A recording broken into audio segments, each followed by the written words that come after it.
Welcome students. आज हम third situation देखने वाले हैं। आइए स्टार्ट करते हैं। बहुत ध्यान से हम देखेंगे। इस बार हम अगेन दो स्टेट्स को ले रहे हैं और कुछ नया हम जो करने वाले हैं वो मैं आपको बताऊंगा। इस बार कुछ ऐसा होने वाला है कि एक स्टेट जो है वहां पर तो बैठा है हमारा सप्लायर हमारा बैठा है स्टेट 1 में। मान लेते हैं, नाम भी रख लेते हैं हम स्टेट का, राजस्थान। और दूसरा स्टेट हमने लिया इस बार महाराष्ट्र। ठीक है, तो राजस्थान का सप्लायर है और वो महाराष्ट्र के किसी रेसिपिएंट को सप्लाई कर रहा है। ठीक है, इस बार ऐसा हो रहा है। चलिए इस सिचुएशन को अब हम देखते हैं और इस बार अब आप मेरे से पहले ही दिमाग एडवांस में लगाना शुरू करेंगे।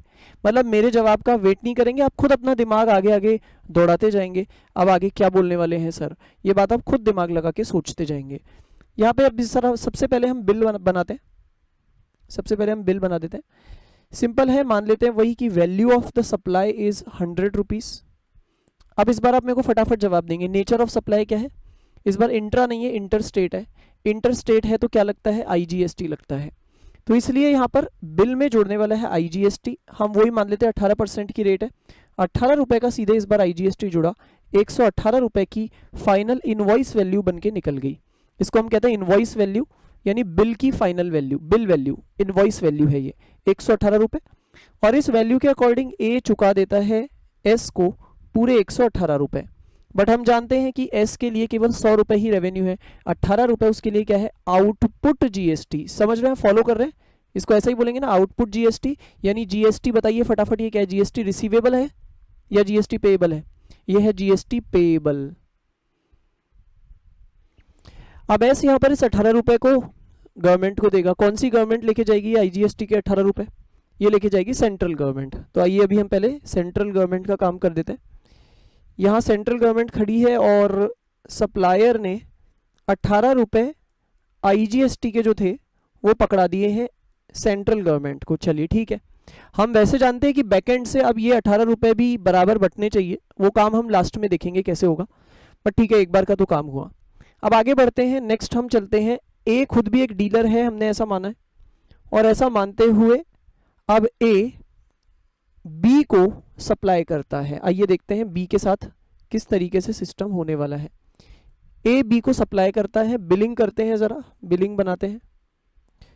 तो यहाँ पर अगेन मान लीजिए कि कॉस्ट तो हमें कितनी लेनी है, आपको पता ही है 100 ही लेनी है, क्योंकि मैं आपको फिर से आगे यही बताने वाला हूँ कि ये जो इनपुट आईजीएसटी है ए के लिए क्या है? ये इनपुट आईजीएसटी। इस इनपुट आईजीएसटी का इसको क्रेडिट मिलेगा, तो इसलिए मिलेगा, इसलिए इसको कॉस्ट हम यहाँ पर 100 रुपये ही लेंगे। अब फिर से हमने यही मान लिया है कि इसमें इसने वैल्यू ऐड की है अपनी तरफ से 50 रुपये। तो total value of supply again 150 हो जाता है। ठीक है, आगे बढ़े। अब इसके बाद में फिर से ज़रा अब आप मुझे बताइए ये कौन से नेचर की सप्लाई है? What is the nature of supply in this case? जवाब आता है इस बार ये इंट्रा स्टेट है। इंट्रा, पहला वाला जो ट्रांजेक्शन था वो इंटर था और अब है इंट्रा।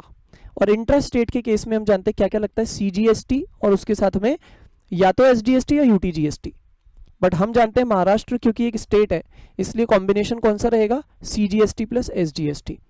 तो आइए फिर हम बिल में इन दोनों की वैल्यूज भी निकाल के जोड़ते हैं, सीजीएसटी और एसजीएसटी। 9% वही 13.5 आ जाएगा। टोटल करके हो गया 177 का बिल। फाइनल वैल्यू तो वही निकलेगी क्योंकि मैंने वैल्यूज सारी वही ली है। तो 177 का बिल वैल्यू निकल के आ गया। और एज यूजुअल बी यहाँ पर ए को जाकर के 177 पे कर देता है। बताइए 177 में से जीएसटी का अमाउंट कितना है? 27 रुपये। और वो क्या है ए के लिए? वो है आउटपुट जीएसटी। आउटपुट जीएसटी, इसको हम क्या कहते हैं? जीएसटी रिसीवेबल या पेएबल? बताइए फटाफट। ये है जीएसटी पेएबल।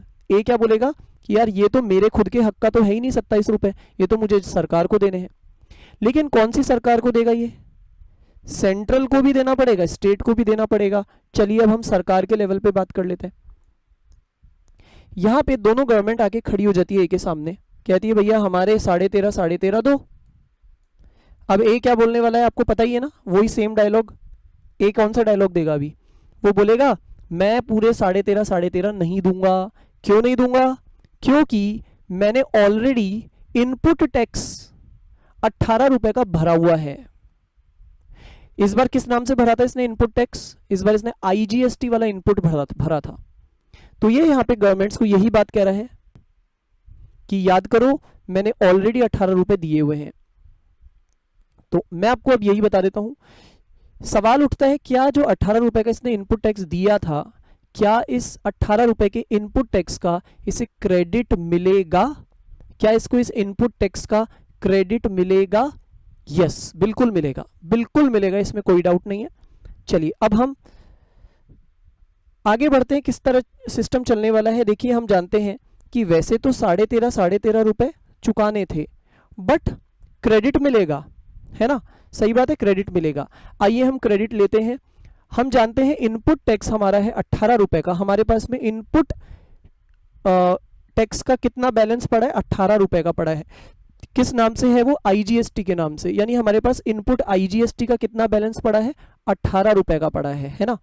अब इस बैलेंस को हम काम में लेंगे, यानी इससे हम एडजस्ट करेंगे। किसे एडजस्ट करेंगे? इससे, इस 18 रुपए से हम किसको एडजस्ट करेंगे?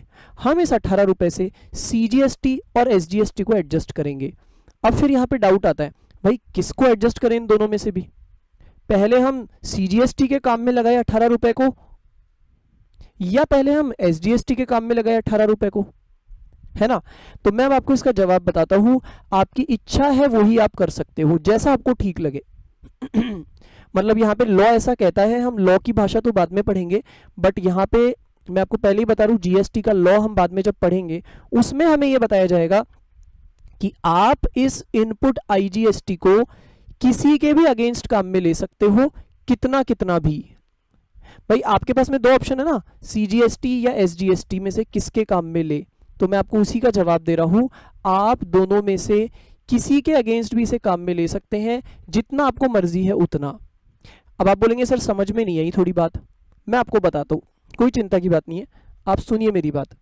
मेरे कहने का मतलब है कि भाई देखिए हमारे पास में ये 18 रुपए पड़े हैं यूज करने के लिए, है ना? तो मैं कुछ भी कर सकता हूं। हो सकता है मैंने इस 18 में से 13.5 तो सीजीएसटी के अगेंस्ट काम में ले लिए, और 4.5 रुपए, सॉरी हाँ राइट 4.5 ही बचे ना, तो बचे हुए 4.5 रुपए मैं एसजीएसटी के अगेंस्ट काम में ले लूं। मैं ये भी कर सकता हूं। अच्छा मैं और क्या कर सकता हूं? मैं ये भी कर सकता हूं कि भाई पहले मैं इसे एसजीएसटी के अगेंस्ट काम में ले लूं। अब बताइए, मैं अगर पहले पूरा एसजीएसटी के खिलाफ काम में लूंगा तो मैं पहले 13.5 तो एसजीएसटी के काम में ले लूंगा।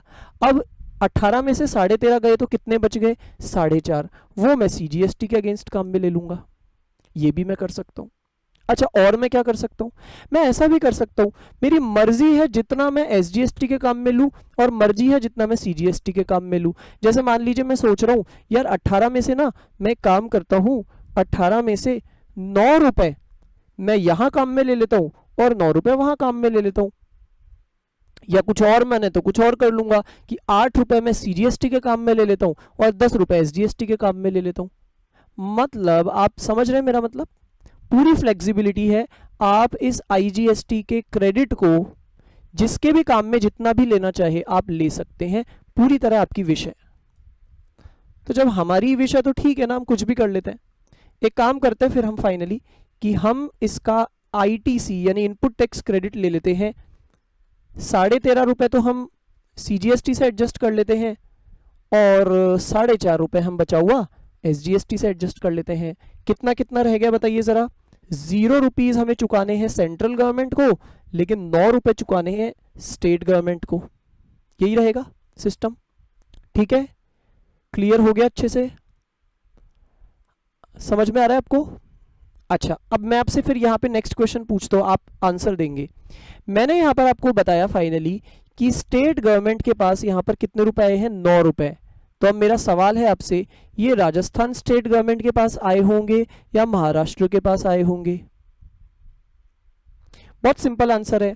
अरे भाई सेकंड वाला ट्रांजैक्शन तो पूरी तरह महाराष्ट्र में ही हो रहा है, उसमें राजस्थान का कोई रोल ही नहीं है सेकंड वाले ट्रांजैक्शन में। तो नेचुरली यहाँ पर हमने जो 9 रुपए दिए हैं वो एक्चुअल में किसको दिए हैं? एक बार के लिए किसकी जेब में गए हैं ये? तो नेचुरल वे में ये महाराष्ट्र के पास ही गए हैं, है ना, ये महाराष्ट्र के पास गए हैं। तो मैं यहाँ पर ये भी लिख देता हूँ कि यहाँ पर जब मैं कह रहा हूँ स्टेट गवर्नमेंट, तो I am talking about Maharashtra state government, ये महाराष्ट्र स्टेट गवर्नमेंट की बात हो रही है। चलिए ये बात हमारी पूरी हो गई। अब हम एज यूजुअल एनालिसिस कर लेते हैं कि किस सरकार के पास कितने रुपए गए हैं। आइए बना लेते हैं वही वाला एक मैट्रिक्स। यहां मैं लिखता हूं सेंट्रल गवर्नमेंट, अच्छा यहां मैं लिखता हूं सबसे पहले राजस्थान स्टेट गवर्नमेंट, फिर मैं नेक्स्ट लिख देता हूं महाराष्ट्र स्टेट गवर्नमेंट। चलिए जरा देखते हैं किसके पास कितने गए। सप्लायर यानी एस ने कितने दिए हैं और फिर ए ने कितने दिए हैं। आइए देखते हैं सबसे पहले सप्लायर ने किसको कितने दिए हैं। याद करिए सप्लायर ने तो भाई इस बार केवल आईजीएसटी दिया है, और किसको दिया है पूरा, नेचुरली वो तो जाता ही सेंट्रल के पास है, तो सेंट्रल के पास में गए हैं 18 रुपए। हो गई बात। अच्छा इसके अलावा भी सप्लायर ने किसी को कुछ दिया क्या, जी नहीं, सप्लायर ने और किसी को कुछ नहीं दिया। ओके अब ए ने किसको कितना दिया वो चेक करते हैं। तो हम देखते हैं भाई ए ने जो फाइनल टैक्स पे किया है वो 0 रुपीज का तो पे किया है सेंट्रल को, और राजस्थान स्टेट गवर्नमेंट को भी कुछ भी पे नहीं किया, और महाराष्ट्र वाली को 9 रुपए पे किए हैं। ये है अब तक का हिसाब। टोटल लगा लेते हैं अब तक क्या हिसाब है। सेंट्रल के पास 18 रुपए गए हैं, राजस्थान के पास 0 और महाराष्ट्र के पास 9 रुपए। ये अभी तक की टैली है। लेकिन अब हम पहले खुद सोच लेते हैं कि किसके पास कितना जाना चाहिए, किसका कितना हक बनता है, हम पहले ये सोच लेते हैं। चलिए अब आप दिमाग लगाइए जरा, देखिए आपने कितना समझा था लास्ट क्लास में। आप मुझे बताइए फर्स्ट ट्रांजैक्शन कितनी वैल्यू का हो रहा है। बोलिए फर्स्ट वाला transaction between S and A, S और ए के बीच में जो फर्स्ट ट्रांजैक्शन है उसमें कितनी वैल्यू इन्वॉल्व है। जवाब है 100 रुपए। अच्छा दूसरा सवाल बताइए फर्स्ट ट्रांजैक्शन में डेस्टिनेशन वाला स्टेट कौन सा है, ओरिजिन नहीं, डेस्टिनेशन वाला स्टेट कौन सा है। जवाब है डेस्टिनेशन इस बार है महाराष्ट्र। ठीक बात है ना। तो चलिए महाराष्ट्र का नाम मैंने लिखा क्योंकि वो डेस्टिनेशन है ना। अच्छा 100 रुपए का ट्रांजैक्शन हो रहा है, 100 रुपए वैल्यू है, तो निकालिए जरा 100 रुपए पे 9%, केवल स्टेट का हिस्सा पूछ रहा हूं मैं, सेंट्रल का तो हमें पता ही है ना, सेंट्रल का तो मालूम ही है, सेंट्रल के पास तो आधा आएगा ही आएगा। भाई अभी हमें डिसाइड ये करना है कि कौन सी स्टेट के पास कितना जाना चाहिए, राजस्थान के पास कितना और महाराष्ट्र के पास कितना, है ना। तो मैं आपसे यहां पर यही पूछ रहा हूं, हमने ये डिसाइड किया कि महाराष्ट्र डेस्टिनेशन वाला स्टेट है फर्स्ट वाले ट्रांजैक्शन में, और 100 रुपए का 9% यानी कि 9 रुपए का अधिकार महाराष्ट्र के पास है। हो गई एक बात। दूसरी बात करते हैं, सेकंड ट्रांजैक्शन पे आ जाइए। बताइए सेकंड ट्रांजैक्शन में कितनी वैल्यू कवर हो रही है। बोलिए कितनी वैल्यू कवर हो रही है सेकंड ट्रांजैक्शन में। सेकंड ट्रांजैक्शन में हम बोलेंगे भले ही टोटल वैल्यू 150 है, 150 है, बट उसमें से 100 की बात तो हम कर चुके ना, अब हम केवल 50 रुपए का डिस्कशन कर रहे हैं। तो ये जो 50 रुपए है ये वैल्यू है सेकंड वाले केस में। अच्छा आप बताइए सेकंड वाले ट्रांजैक्शन में अगेन डेस्टिनेशन कौन सा स्टेट है। अरे यहां भी डेस्टिनेशन तो महाराष्ट्र ही है, इसमें डाउट ही नहीं है, खरीदा तो महाराष्ट्र में ही गया है। अच्छा अब उस हिसाब से 50 रुपए वैल्यू का 9% निकालिए, 4.5 आएगा। बताइए 4.5 पे भी अधिकार किसका है, महाराष्ट्र का ही तो है ना। इसका मतलब ऊपर हमने देखा 9 रुपए पे भी अधिकार महाराष्ट्र का था, और अभी नीचे हमने देखा 4.5 पे भी अधिकार महाराष्ट्र का ही है। 9 + 4.5 कितना होता है, 13.5, यानी पूरे 13.5 रुपए पर महाराष्ट्र का ही हक है। जरा बताइए महाराष्ट्र के पास अब तक आए कितने हैं, केवल 9 रुपए। तो महाराष्ट्र क्या बोलेगा, वो बोलेगा सेंट्रल गवर्नमेंट आप हमें 4.5 रुपए और दो, क्योंकि आप ही लेके बैठे हो सारा एक्स्ट्रा पैसा, तो आप हमें 4.5 रुपए दो। तो यहाँ पर सेंट्रल गवर्नमेंट को अपने 18 रुपए में से 4.5 निकाल करके देने पड़ेंगे महाराष्ट्र स्टेट गवर्नमेंट को, है ना। महाराष्ट्र के पास 4.5 और आ गए हैं, तो अब फाइनल स्टेटस क्या रहा, फाइनल स्टेटस ये रहा कि सेंट्रल गवर्नमेंट के पास केवल 13.5 रह गए हैं। राजस्थान के पास तो पहले भी 0 थे, अभी भी 0 है, और महाराष्ट्र के पास 13.5 रुपए आ चुके हैं। आप बताइए सेंटर और स्टेट्स को अगर मैं कंपेयर करूं, अगेन दोनों में बराबरी आ चुकी। सेंटर के पास टोटल 13.5 है आज की डेट में, और दोनों स्टेट्स का मिला ले तो 13.5 है, बराबरी पे आ गई बात। ये है हमारी इसकी टैली। ठीक है, क्लियर हो गया इस बार आपको अच्छे से? जल्दी जल्दी बताया मैंने, बट आपको समझ में आ ही गया होगा, क्योंकि इससे पहले दोनों सिचुएशंस को हमने बहुत अच्छे से देखा हुआ है। अब यहां से निकल के आता है गोल्डन रूल नंबर 3। आइए फिर उसको हम जरा समझ लेते हैं। गोल्डन रूल नंबर 3, और इस बार मैं बात करने वाला हूं इनपुट आईजीएसटी अगर होगा तो उसको हम किसके खिलाफ काम में ले सकते हैं, क्योंकि इस बार आपने देखा हमारे पास इनपुट में क्या है, आईजीएसटी है, राइट, और आउटपुट में क्या है, आउटपुट में तो हमारे पास कुछ भी है, सीजीएसटी, एसजीएसटी। तो आइए जरा अब आप रूल सुनिए ध्यान से।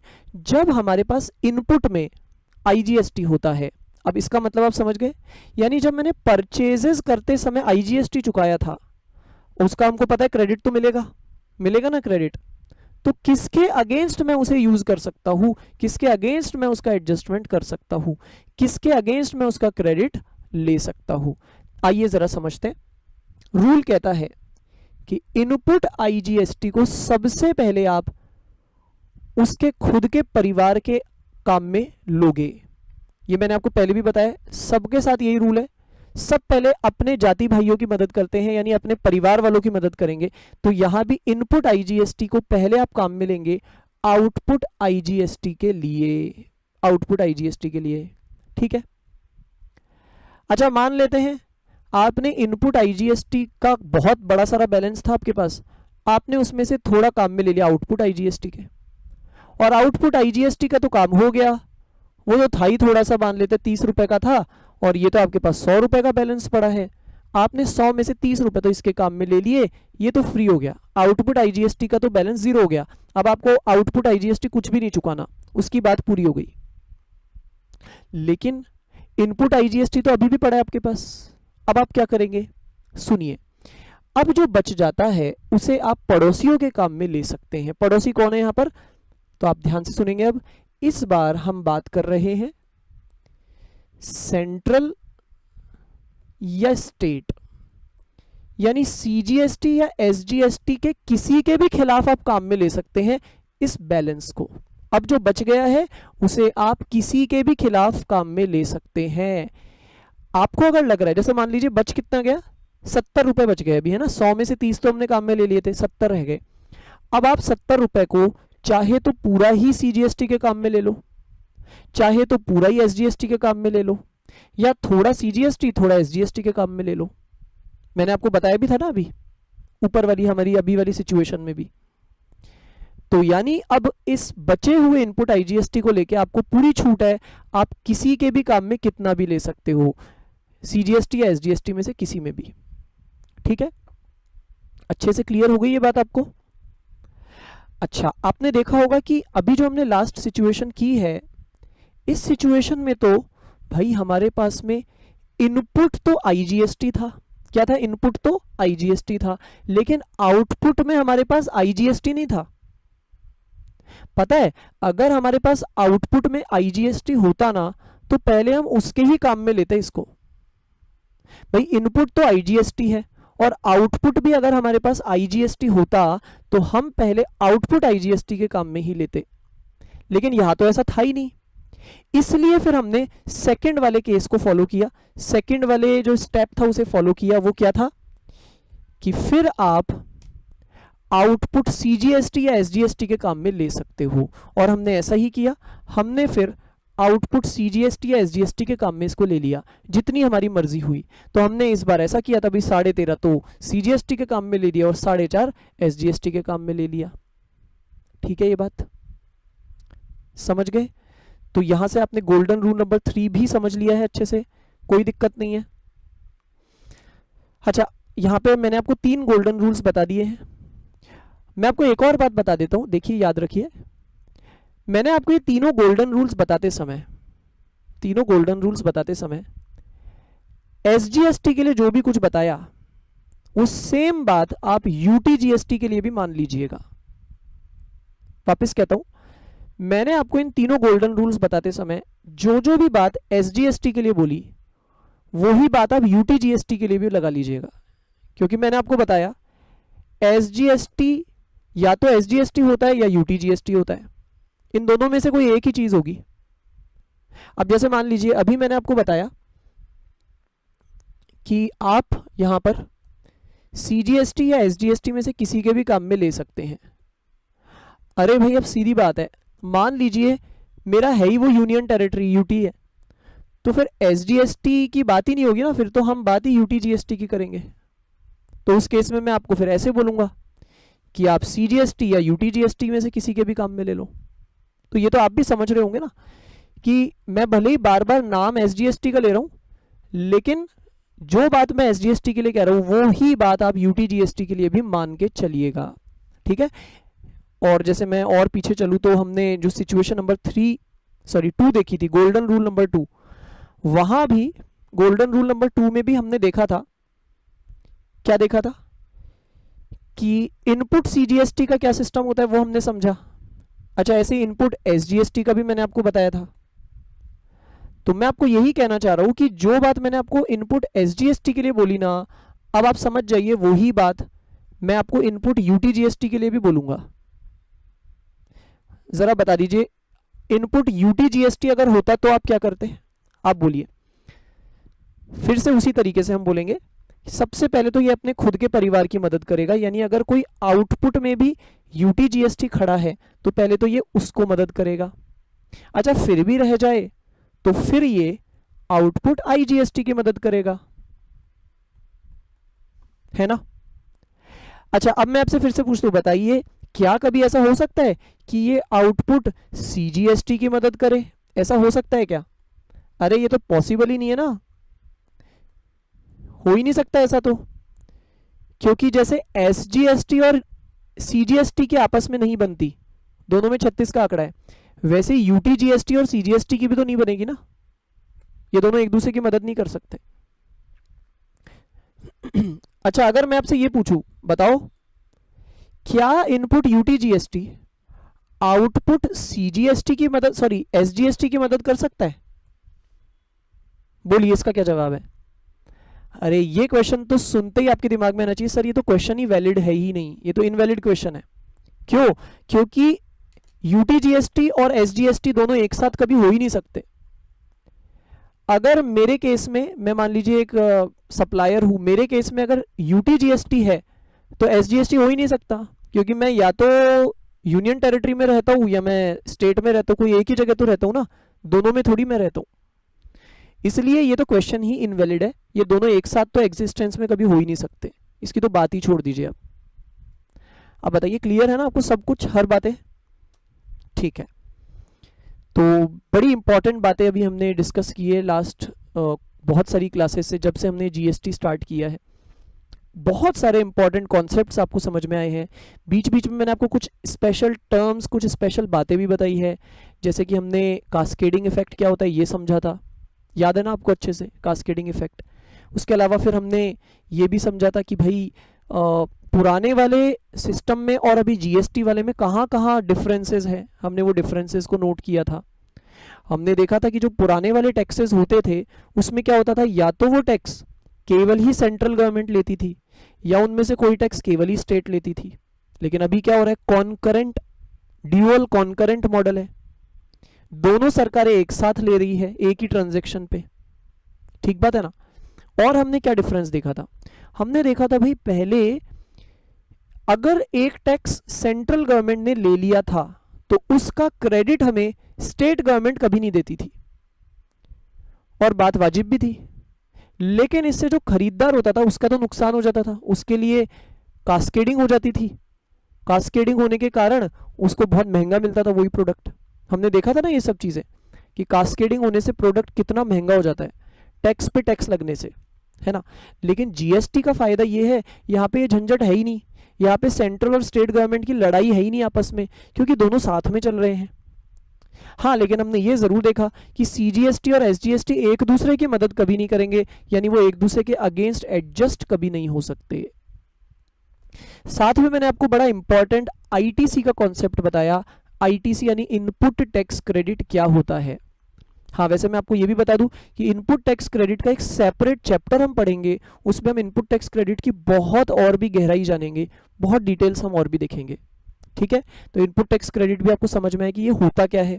आप इन सबको वापस रिवाइज करिएगा। अच्छा, इसके अलावा ये सारे टर्म्स भी अब आपको अच्छे से क्लियर हो गए हैं कि इनपुट टैक्स क्या होता है, आउटपुट टैक्स क्या होता है, या फिर जीएसटी रिसीवेबल क्या होता है और जीएसटी पेएबल क्या होता है। ये भी आपको अच्छे से अब क्लियर हो गया होगा, है ना। तो ये बहुत सारी बातें अब तक आपने देखी है। अब आगे फिर हम और भी नेक्स्ट क्लास में आगे बढ़ने वाले हैं। ठीक है, थैंक यू।